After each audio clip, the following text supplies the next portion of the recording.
Čau lidi, sorry takhle.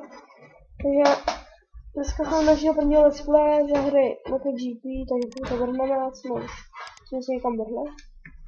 Je to hra s motorkama, možná znáte, možná ne. Možná, že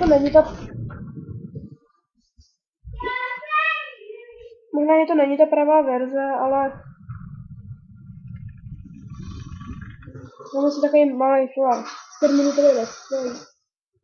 Omlouvám se za zvuk, za hluk. To, aby to nešlo.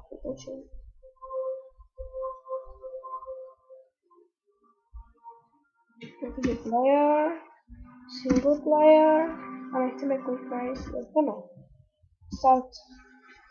A tam už je jedno, tam si prostě, nevím, za kolik jsem to koupil, ale teď nebudu mluvit.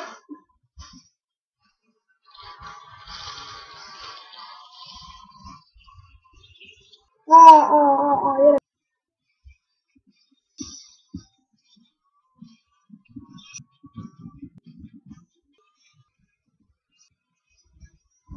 No a taky jsme si teda ukázali nějak, že se vám to nějak líbilo.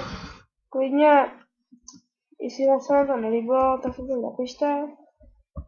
Nebo jestli se vám to líbilo, tak to napište klidně a dejte mi fakt like, je to problém to možná každému.